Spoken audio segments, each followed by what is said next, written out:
A paz do Senhor, seja bem-vindo a mais uma aula aqui do EBD em Foco. Meu nome é Herberson. Vou começar agora aqui a nossa lição número 11 do primeiro trimestre do ano 2019 da revista CPAD, a lição aí que traz como título Discernimento de Espíritos, um dom imprescindível. Então essa lição a gente está estudando sobre batalha espiritual e quando estuda esse tema não pode deixar de estudar sobre o discernimento de espírito, que é um dom espiritual. A gente vai tratar desse dom no decorrer da aula. A gente vai entender assim que todo cristão tem que ter, nem que seja num grau menor, num grau maior, mas ele tem que ter essa capacidade de discernir o que é do Espírito Santo e o que não é do Espírito Santo, ou seja, o que é de um espírito maligno. Então essa lição ela é muito importante, é uma lição muito prática, que a igreja está precisando, né? Que bom que esse tema veio nessa revista, e você que é professor de EBD, né, que vai ministrar aí a aula no domingo, ou qualquer outro dia da semana, que seja a escola dominical, ou escola bíblica, né, na sua igreja, que você possa se aprofundar nesse tema e levar esse tema para a sua classe de forma bem prática, para que os irmãos possam, né, sair da aula ali entendendo que eles têm que ter, ou têm que buscar, né, esse dom de discernimento de espíritos. A gente está numa batalha espiritual, não há nenhuma dúvida, né, se você está com alguma dúvida em relação a esse tema, nós já temos aí 10 lições que tratou desse tema, né? Então, essa altura aqui da nossa lição não é para nenhum crente da igreja que está assistindo à escola bíblica dominical ter dúvidas sobre a questão da batalha espiritual, né? Então, é muito importante a gente ensinar de forma prática, né, para que nós possamos buscar esse poder do alto, buscar os dons espirituais, principalmente o dom de discernimento de espíritos. A nossa aula aqui vai ser ministrada com um slide. Você pode entrar no site da EBD em Foco, baixar o slide, usar na sua igreja, né? Tem um subsídio em PDF também, tem a lição de jovens e de adultos lá, então se você está assistindo aqui de adultos, tem também o conteúdo de jovens, e você pode usar na sua igreja. Bem, só outra coisa aqui rapidinho, antes de começar a aula, é que eu quase nunca peço, né, para se inscrever no canal, para curtir, compartilhar, mas isso fica implícito, né? Então, assim, se você gostou do conteúdo, se inscreva no canal, tem aí o botão para se inscrever, um sininho para ativar as notificações, né, que você pode receber no seu e-mail toda vez que eu postar um vídeo, né, o comentário, o conteúdo aí da lição, né? Então, assim, você ficar por dentro do assunto. Ah, eu já me inscrevi num monte de canal, não tem problema, não tem limite, pode se inscrever no canal do EBD em Foco também, né? A inscrição do YouTube, né? Se você estiver assistindo no YouTube, só se inscrever aí. Clique em gostei se você realmente gostou do vídeo, compartilhe e se quiser deixe o seu comentário, eu faço de tudo para responder os comentários e tirar as dúvidas aí. É isso, né? Qualquer dúvida também tem o site com conteúdo e dentro vai ter também meu número do WhatsApp que você pode entrar em contato também para tirar dúvidas. Tá bem? Então vamos lá, vamos começar aqui a nossa aula. O texto áureo diz assim: mas o que é espiritual discerne bem tudo, e ele de ninguém é discernido. 1 Coríntios 2,15. Verdade prática: o discernimento de espíritos é um dos dons espirituais concedidos aos crentes em Jesus. Ele nos capacita a distinguir o real do aparente e a verdade da mentira. Olha só, o discernimento de espírito é um dos dons que os crentes recebem. Só crente que recebe. Quem não é crente não vai ter esse dom. Isso é óbvio, né? Só os crentes vão ter o Espírito Santo, é dado somente aos crentes, e só eles vão ter esse dom de discernir, né, o que é real, o que é verdade e o que é mentira. Então isso aí, todo crente vai ter que buscar pode ser no grau menor ou num grau maior, algo bem mais sobrenatural, mas o crente tem que ter essa capacidade de discernir. A leitura bíblica em classe encontra em Atos 16, 16 a 22, a segunda viagem missionária de Paulo, ele está ali na cidade de Filipos. Então é muito importante você ler, né, um pouquinho antes do capítulo 16, capítulo 15, onde Paulo começa a viagem realmente, né, e ler todo o capítulo 16 para você entender o contexto como um todo, né? Aqui que entra a história de Lídia, entra a história do carcereiro. Então, né, é uma passagem bem conhecida da igreja, mas que tem esse trecho que a gente vai estudar, que é a questão aqui daquela jovem que tinha um espírito de adivinhação. Então vamos avançar aqui. Eu pulo essa leitura para ganhar tempo no vídeo, mas ela é muito importante, você tem que fazer ela. Nossa introdução diz assim: o homem espiritual é a pessoa com o Espírito Santo e que, por isso tem melhores condições para entender cada situação. Todas as situações da vida, claro, quem tem o Espírito Santo vai saber distinguir melhor. Isso é diferente daquele que não conhece a Deus, ou seja, quem está no pecado, quem vive longe de Deus, não vai ter essa capacidade de discernir coisas certas, erradas, ou que é realmente de Deus e que não é. Engole tudo, vem tudo, tudo que vem aceita. Já o espiritual não, ele não vai aceitar tudo, pelo menos não deveria. O relato da libertação da adivinhadora de Filipos revela que o discernimento espiritual vai além, pois diz respeito ao dom de discernir os espíritos. 1 Coríntios 12, 10. Então aqui a gente tem um relato, a gente vai entrar em detalhes nesse relato aqui. Alguém pode questionar, mas era muito evidente que ali aquela mulher ela tinha um espírito maligno. Acontece o seguinte, que naquela época, tanto naquela época quanto nos dias de hoje, tem muitas pessoas que praticam esses tipos de arte mística, ocultismo, de ler mão, de adivinhar, de prever o futuro. E nem todas as pessoas que fazem isso têm um espírito maligno. Às vezes é coisa da pessoa mesmo, é coisa da cabeça da pessoa, ela às vezes é um charlatão, é um mentiroso. Na época de Paulo tinha um monte assim. Tinha um monte de charlatão que não tinha demônio nenhum na vida dele, ele simplesmente estava lá enganando o povo, ganhando dinheiro com isso.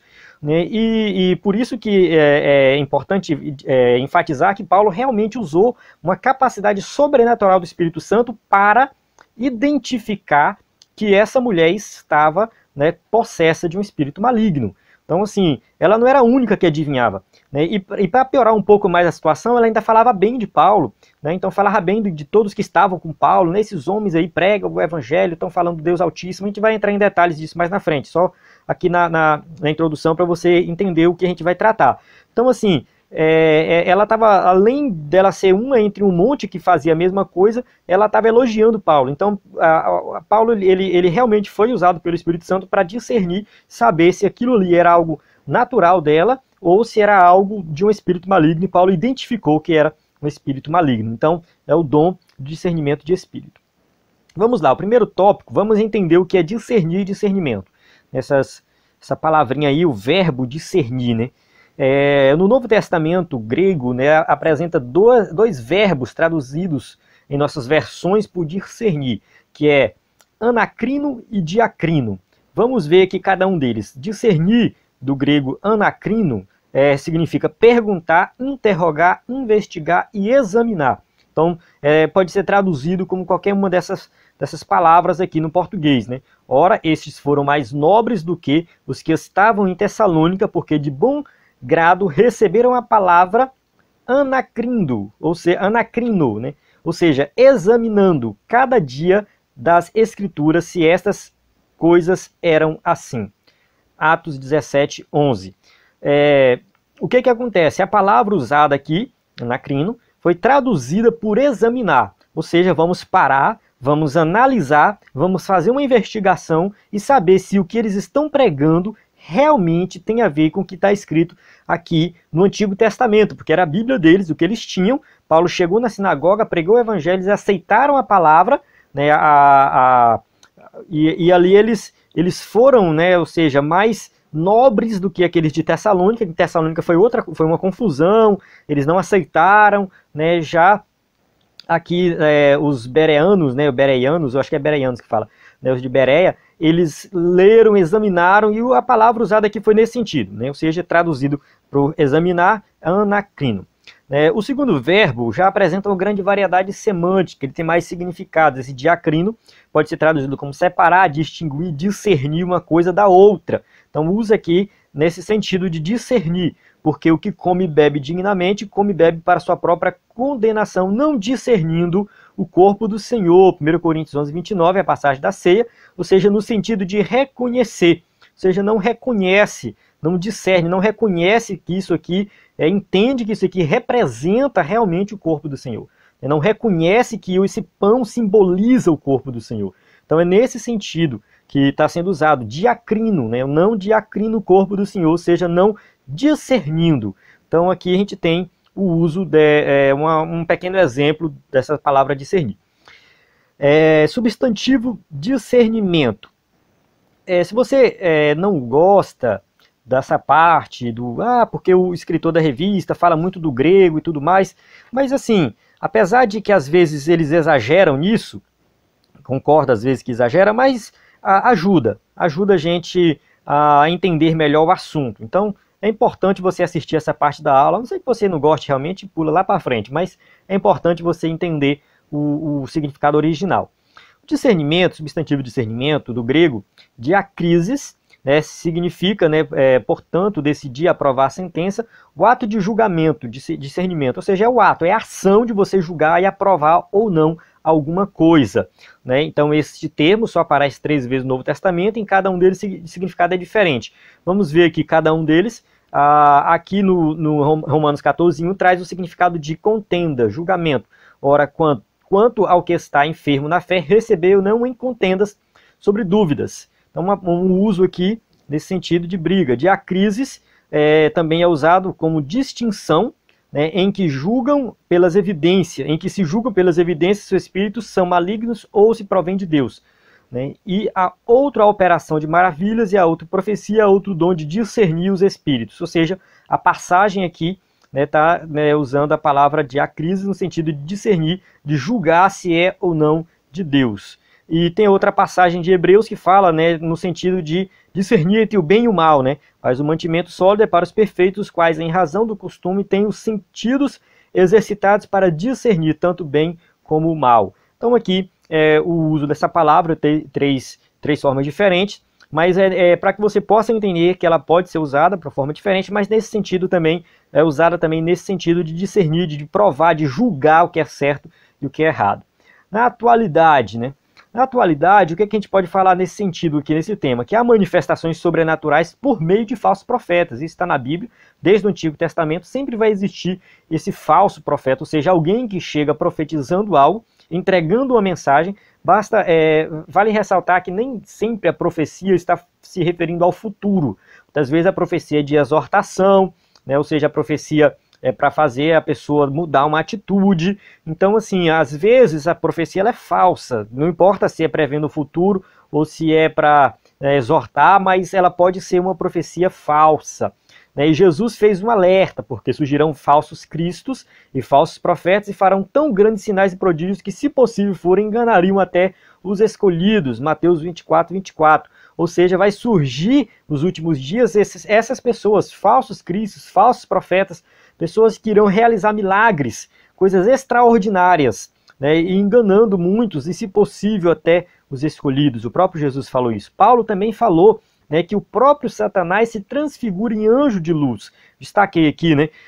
E aí é por isso que muitos vão se passar por ministros de justiça, né, tentando enganar os crentes, enganar o povo, e é o que mais a gente vê nos dias de hoje. Não precisa nem do dom espiritual, né? Ou seja, precisa de dom espiritual para discernir aquilo ali. Às vezes não, se você lê a Bíblia, se você entende, né, se você crê em Jesus como Salvador, você conhece a verdade do Evangelho, né, você, um novo convertido, já olha, né, esses falsos profetas e já começa a identificar, já sabe que aquilo ali não é a verdade. Né? Então, assim, isso infelizmente tem acontecido no nosso meio, mas a Bíblia já vem alertando isso. Então a gente não tem que ficar preocupado, meu Deus, por que isso acontece? Jesus falou que ia ter, Paulo falou que ia ter, né? Desde o Antigo Testamento existe isso, então a gente só tem que ter o dom de discernimento, ou seja, temos que aprender, devido a tanta coisa que acontece, a gente tem que aprender a discernir o que é de Deus e o que não é. Em todos os lugares, em todas as épocas, sempre existiram falsas imitações. Então não é novidade para os dias de hoje, não começou a existir hoje, sempre existiu. E isso mostra a importância e a atualidade do dom de discernir espírito. Então, ou seja, buscar esse dom. Então, como eu falei no começo, todo crente, salvo de verdade, vai ter esse dom em um grau menor ou um grau maior. Né? Ou seja, esse dom ele vai ser buscado, você vai orar, você vai buscar, você vai ler a Bíblia, ter essa capacidade, essa sensibilidade de fazer esse discernimento. É claro que em algumas situações a coisa é tão crítica que é necessário realmente a atuação sobrenatural assim do Espírito Santo para que a pessoa possa discernir. Então essa atuação sobrenatural, ela pode acontecer uma única vez ou ela pode continuar acontecendo. Pode ser aquela pessoa que Deus deu aquele dom para ela, então ela tem esse dom de forma diferenciada, né? Ou seja, aquela pessoa recebeu esse dom de forma diferenciada. E tem pessoas que recebem só em um momento específico, numa situação específica. né? E se a gente for fazer um estudo profundo de dons espirituais, a gente vai ver, né, que todo crente tem, de certa forma, um pouco de cada dom, né? Então, a pessoa não tem o dom da cura, mas se tiver alguém doente, você pode orar. E a pessoa pode ser curada, porque o dom não é seu, o dom é do Espírito Santo. Então, se ele quiser curar naquele momento, ele vai curar. Então, a gente não tem que ficar achando que eu tenho um dom tal, e fulano tem o dom tal, e aí eu não posso fazer o que ele faz. Não, não é isso. Ah, fulano ali tem um dom de cura. Quando ele ora, Jesus cura. Mas não significa que eu não posso orar também. Né? Ah, fulano tem um dom de discernimento de espírito. Significa que eu não posso também discernir. Então, assim, de certa forma, no grau menor ou maior, né, nós vamos ter esse dom espiritual. Então não fique pensando que nós estamos falando de um dom aqui que só algumas pessoas vão ter. Não, todo crente vai ter que exercer, de certa forma, um discernimento espiritual. Para você entender melhor sobre dons espirituais, sobre discernimento espiritual, eu recomendo você dar uma estudada em algum livro de teologia sistemática. Tem o Teologia Sistemática Pentecostal, que ele é publicado pela CPAD, tem o Teologia Sistemática do N. Gruden, né, que já é uma outra editora, mas é Vida Nova. Também é muito boa essa teologia sistemática, muito bíblica, né? Então, assim, dê uma lida em alguma teologia sistemática para que você possa se aprofundar nessa questão dos dons. Vamos agora para o segundo tópico, a adivinhadora de Filipos. Vamos falar um pouco dessa situação específica que Paulo usa esse dom. Uma avaliação sensata. A jovem adivinha estava possessa, tomada pelo espírito das trevas. Isso fica evidente no texto. Logo, a mensagem dela não vinha de si mesma, mas do espírito que a oprimia. Então, ou seja, o que ela falava, o que ela fazia, a maneira que ela agia, isso vinha porque tinha um espírito maligno na vida dela. Então, vale ressaltar que, naquela época, muitas pessoas exerciam essa atividade de adivinhar, de prever o futuro, de fazer, né,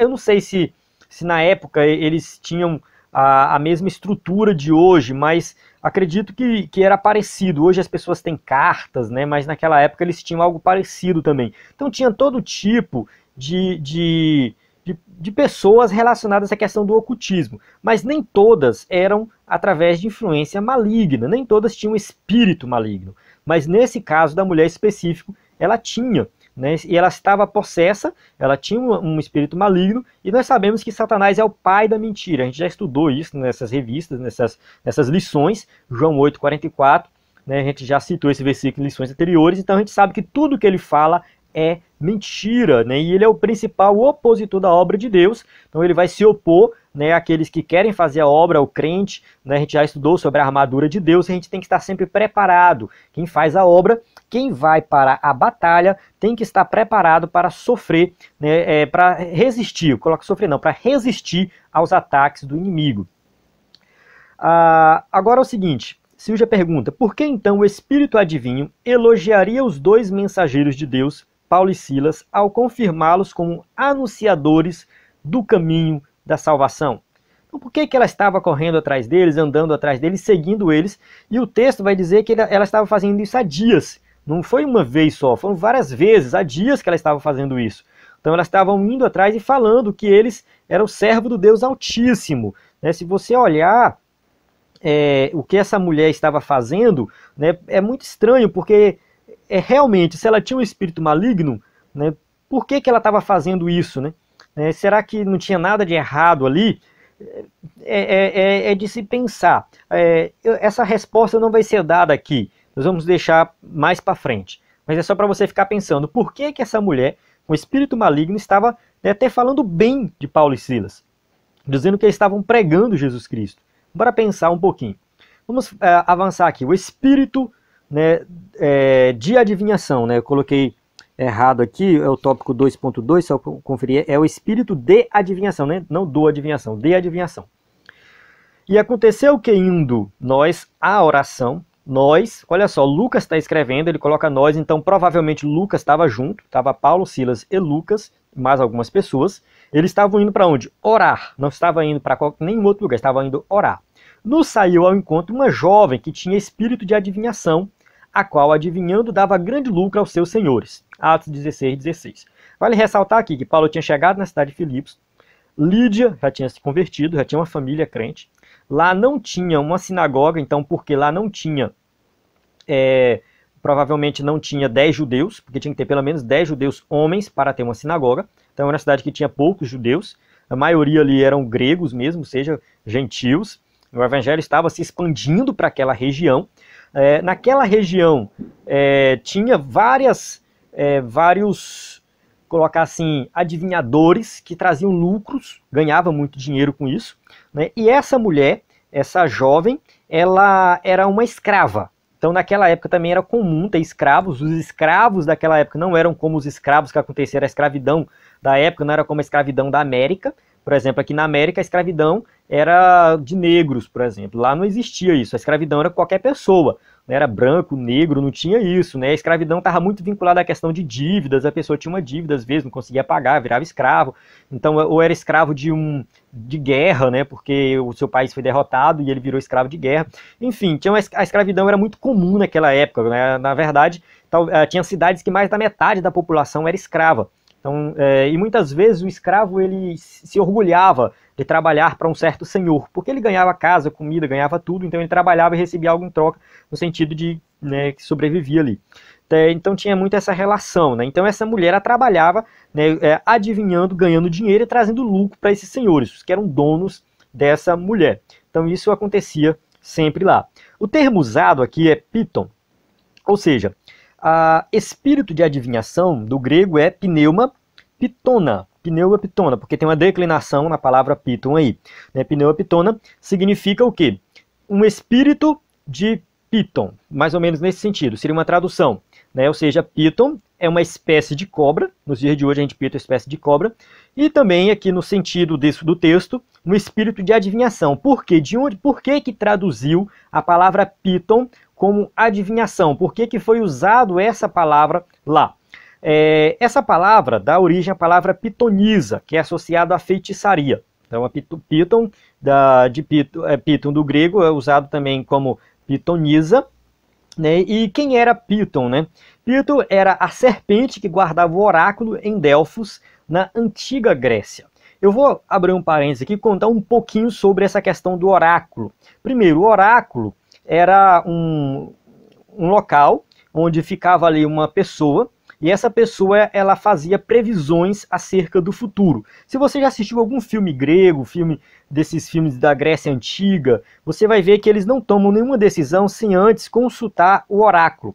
Ou seja, eles iam para a guerra, vamos lá no oráculo, saber o que vai acontecer. O que o oráculo falava, eles obedeciam. Por que eles obedeciam? Porque eles viam, os gregos viam nesses adivinhadores, nessas pessoas que trabalhavam lá no oráculo, né, como portadoras de grande sabedoria. Né? Ou seja, por que eles viam isso? Eles tinham essa sabedoria, porque segundo eles, a sabedoria que eles tinham vinha dos deuses. Então, se o oráculo recebe, né, é um receptor dos deuses e da inteligência dos deuses, né, ele era considerado a própria divindade, e dessa forma inquestionável. Né? Ou seja, o oráculo ele estava falando ali como se fosse um porta-voz do próprio Deus, daqueles deuses que eles acreditavam. Né? E o oráculo de Delfos, ele tem uma história interessante, ele ficou mais ou menos 1000 anos em ação. Né? Ou seja, não foi a mesma pessoa, revezava, era sempre uma mulher, porque era uma região onde tinha uma rachadura na terra e subia alguns gases. Por isso que essa imagem mostra aí uma mulher sentada e tipo uma fumaça subindo. Quando essa fumaça passava por essa mulher, que era a pitonisa, ou seja, pitonisa não, era Pítia, perdão. O nome certo era Pítia. Quando passava pela Pítia, né, ou seja, ela recebia ali uma mensagem e aí ela respondia aos questionamentos. Podia ser de reis, podia ser de pessoas comuns, não importa. Ela respondia. Alguns dizem que os gases que saíam ali eram gases que deixavam a pessoa meio malucona e a pessoa começava a delirar. Não sei se é verdade, mas que tinha esses gases que passavam e segundo eles, a pessoa falava, o que ela falava era verdade. De fato isso acontecia, isso não é mitologia, viu? Existia um local na cidade de Delfos onde subia essa fumaça, eles construíram um templo em homenagem a Apolo, ali em cima da rachadura onde saía o gás, né, a fumaça, ficava uma mulher e essa mulher passava a fumaça por ela e ela entregava a mensagem. Isso aconteceu por muitos anos, desde o ano 700 a.C. até o ano 300 e pouco depois de Cristo. Isso sempre, né, aconteceu. A mitologia vai dizer que Apolo matou essa serpente, né, uma serpente Piton, ou um dragão, alguns dizem um dragão ou uma serpente, que isso já é mitologia, isso aqui já é mitologia. Apolo, deus lá grego, matou a serpente, né, e tomou posse desse oráculo, né, e aí esse oráculo era em homenagem a Apolo. Então isso acontecia naquela época.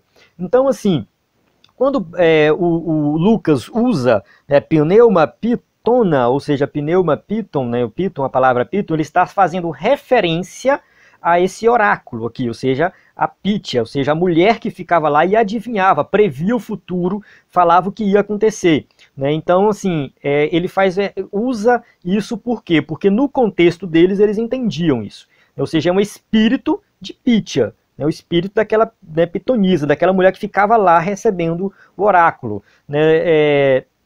Eu não sei se é equivalente, mas nos dias de hoje a gente usa uma expressão chamada assim, espírito de porco, né? Fulano é espírito de porco. É uma pessoa que é meio que maléfica, né? Que só faz as coisas para atrapalhar, enfim.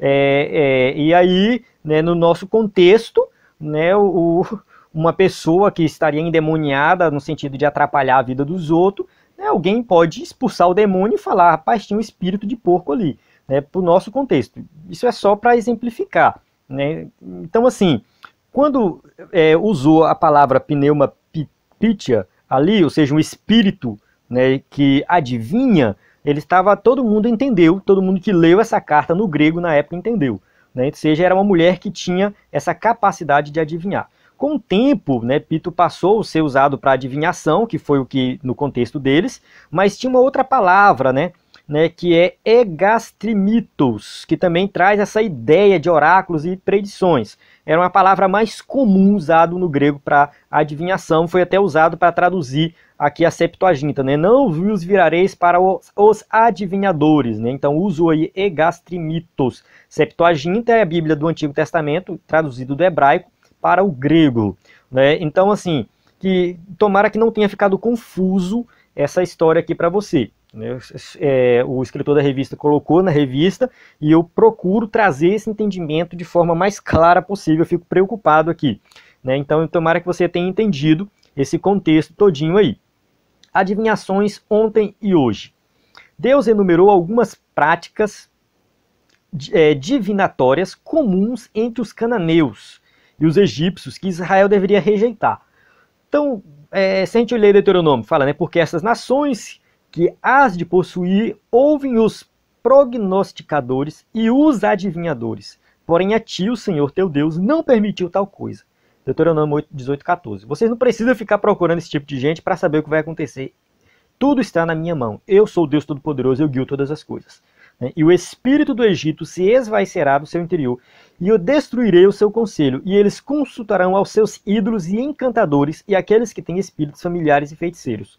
Isaías 19:3. Olha só, encantadores fazendo referência, né, às pessoas do Egito que trabalhavam com encantamentos, adivinhadores, encantadores, né, eles consultarão ídolos. Então isso era uma prática dos povos pagãos, mas o povo de Deus que deveria confiar em Deus e não em espíritos adivinhadores. Isso vale também para os cristãos, pois essas práticas estão presentes no dia de hoje, na nossa sociedade. Então isso continua válido. Antigo Testamento não vale também nos dias de hoje. Parece que essas coisas encantam o povo, como aconteceu em Samaria com Simão Mágico. Nos dias de hoje, né, tem aí muitas pessoas que trabalham com isso e, infelizmente, tem muitos crentes procurando, né, esse tipo de gente, né, para ler mão, para olhar bola de cristal, para saber o que sua vida é amorosa, enfim, né, olhando horóscopo, né, então tem crente se envolvendo com isso, né, infelizmente, e a sociedade como um todo, né, acredita nessas coisas, mas quem serve a Deus não deve acreditar e nem deve procurar, né, isso, né, traz práticas, envolve direta ou indiretamente magia, astrologia, alquimia, clarividência, tarô, búzios, quiromancia, necromancia, ou seja, são palavrinhas aqui até comuns no nosso dia, né? Astrologia, né, a questão do horóscopo, né, olhar, não sai de casa se não olhar o horóscopo, que isso, irmão, bora ler a Bíblia primeiro, não sai de casa sem ler a Bíblia, seria bem mais interessante do que não sair de casa sem, né, olhar o horóscopo, e também, até mesmo ler a Bíblia não pode estar no ritual, né? Ou seja, você tem que ler para se alimentar, não é porque a Bíblia se torna um amuleto. Infelizmente, tem gente usando até a Bíblia como misticismo, né? E isso acontece também. A alquimia é algo mais antigo, mas tem uma alquimia moderna, clarividência. Acho que clarividência tem a ver com espiritismo, né? Ou seja, a pessoa, enfim, envolve um pouco da questão do espiritismo. Tarô, búzios, quiromancia, que é ler mão, né, as linhas da mão, enfim, necromancia, que tem a ver até com mortos, né, usar a questão dos mortos para prever o futuro, enfim, são coisas que tem aí na nossa sociedade que pode ser, em alguns casos, que é só uma pessoa que estudou sobre isso e resolveu praticar isso aí e ganha dinheiro com isso. Pode ser, em alguns casos, que tem uma influência maligna, que tem demônios por trás disso. A gente tem que tomar um pouco de cuidado para não ficar achando que todo mundo que mexe com isso tem um demônio. De certa forma, por mais que a pessoa não esteja possessa, tem uma influência maligna, porque o mundo jaz no maligno, né? Mas a gente tem que tomar um pouco de cuidado também para não, né, achar que mexe com isso já é demoníaco, né, já está com demônio. Não necessariamente. Mas mesmo assim, são práticas pecaminosas. Não deixa de ser pecaminosa. Não tem um demônio, então não é pecaminoso. Não, continua sendo pecaminosa. Quem pratica, quem faz e quem procura para consultar, está pecando. O cara que pratica lá o tarô, o búzio, joga búzios, ele está errado, né, porque isso é condenado na Bíblia. E quem procura também está errado. Né? Então assim, e se não tiver demônio? Não importa, está errado. É pecado do mesmo jeito. Né? São práticas repulsivas aos olhos de Deus, porque trata-se de uma forma de idolatria. Você coloca, né, não a confiança mais em Deus, mas naquilo ali. Você começa a querer saber do futuro, sendo que o futuro pertence a Deus, só Ele sabe de todas as coisas. Então você acaba colocando outra coisa em primeiro lugar na sua vida e não Deus, e isso caracteriza como idolatria. Vamos para o terceiro tópico, desmascarando os ardis de Satanás. O dom do Espírito Santo. O dom de discernir os espíritos aparece logo após o dom de profecia. E a outra operação de maravilhas, a outra profecia e a outro dom de discernir os espíritos. 1 Coríntios 12, 10, a passagem dos dons. Não existe só essa passagem que fala de dons, mas o dom de discernimento só aparece nessa passagem especificamente assim. Né? O dom de discernir espíritos só aparece assim. E aí nessa passagem aqui que a gente vê de Atos, na verdade várias passagens de Atos, a gente vê esse dom sendo colocado em prática. Por essa razão, muitos associam ao referido dom como meio de julgar as profecias. Então tem gente que acha que o dom de discernimento de espírito só serve para julgar as profecias. Tudo bem, serve para julgar as profecias, mas ele vai além disso. O contexto do Novo Testamento mostra que essa não é a sua única função. Não é só julgar as profecias. Ele serve também para distinguir a manifestação do Espírito Santo das manifestações de profecias, línguas, visões e curas provenientes de fontes demoníacas. Ou seja, o dom de discernimento ele serve para saber se uma ação é do Espírito Santo ou se aquela ação não é do Espírito Santo, mas é uma ação demoníaca. Infelizmente, né, a gente vê dentro das igrejas, né, neopentecostais e até mesmo pentecostais, igrejas nossas, até igrejas de Assembleia de Deus, onde a gente vê manifestações que quem tem sensibilidade do Espírito Santo vê que aquilo ali não é do Espírito Santo. E aí quando a gente fala alguma coisa, tem gente que vai e critica, porque não pode julgar, tal, mas quando você compara com a palavra de Deus, compara com aquela sensibilidade com o Espírito Santo de Deus, você fala, não tem como isso ser de Deus. Então a gente consegue perceber isso. Então tem visões, tem línguas estranhas, língua estranha não, língua esquisita, né? Visões, curas que não são provenientes do Espírito Santo, mas são manifestações demoníacas. Esse dom manifesta-se em situações nas quais não é possível, com recursos humanos, identificar a origem da manifestação sobrenatural. Qual seria o recurso errado? A psicologia, autoajuda, filosofia, poder da mente, nada disso vai resolver o problema. Você não consegue identificar. Somente o poder do alto, somente quem tem realmente o Espírito Santo consegue identificar que aquela manifestação não é de Deus, mas é satânica. Uma estratégia demoníaca para confundir o povo.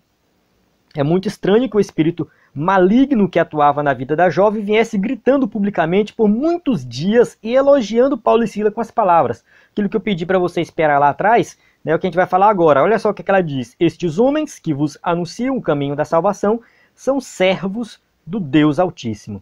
Olha só a palavra que ela usa, Deus Altíssimo. Esse título era dado pelos gentios para o Deus de Israel, para o Deus verdadeiro. Então, somente os gentios se referiam ao Deus de Israel como Deus Altíssimo.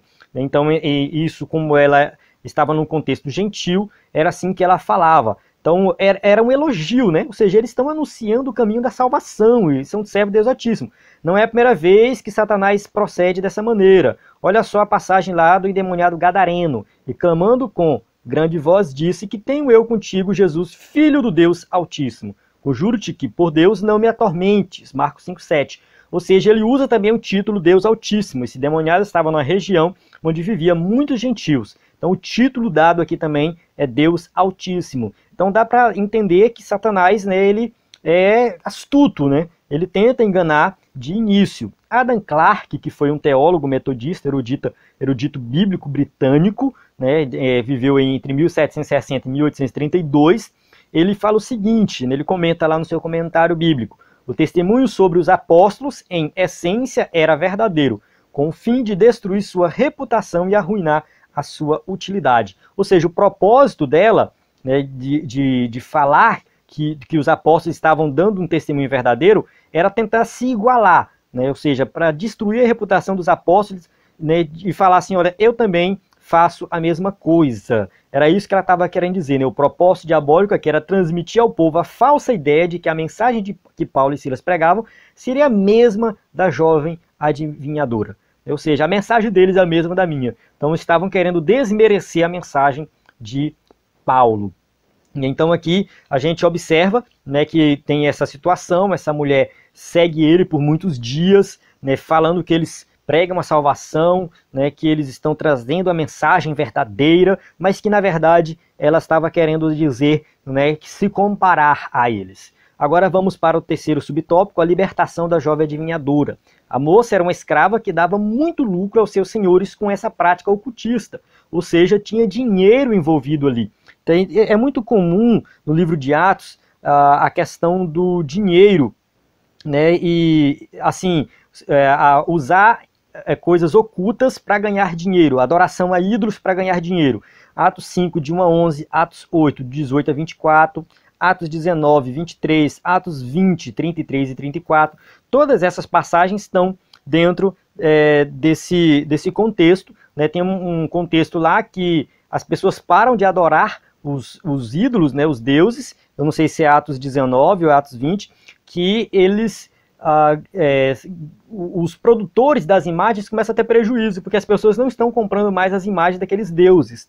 Então, assim, o cristianismo ele foi, de certa forma, muito prejudicial para a economia da época que ganhava dinheiro com o ocultismo, né? Ou seja, a adivinhação, a adoração a ídolos, né? E eu falei do oráculo de Delfos anteriormente, e o oráculo de Delfos ele acabou por causa da expansão do cristianismo. Ou seja, o cristianismo começou a crescer, a mensagem do evangelho foi divulgada, até chegou a um ponto que ninguém procurava mais o oráculo para saber do futuro, porque já entendiam que aquilo ali não tinha nada a ver, era coisas demoníacas, né, ou seja, caiu em desuso. Né, segundo a lenda, a própria Pite, a última que ficou lá, ela falou que não dava mais para continuar, porque, né, seria a vez do cristianismo. Enfim, mas a fonte que eu li isso não é de muita confiança, né? Mas foi uma pesquisa que eu fiz rápida na internet e nesse sentido. Mas não se sabe se é verdade essa fala, né? Mas querendo ou não, a expansão do cristianismo acabou com toda aquela prática ocultista de adivinhações e tudo mais, adorações a ídolos que tinha naquela época na região, né, na época do Império Romano, que, enfim, toda aquela região do Império Romano.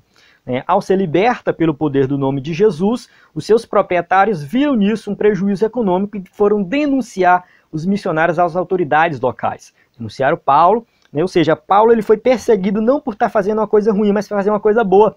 Então, assim, o Hernandes Dias Lopes escreveu no seu comentário algo bem interessante. Ninguém pode viver uma vida piedosa sem ser perseguido.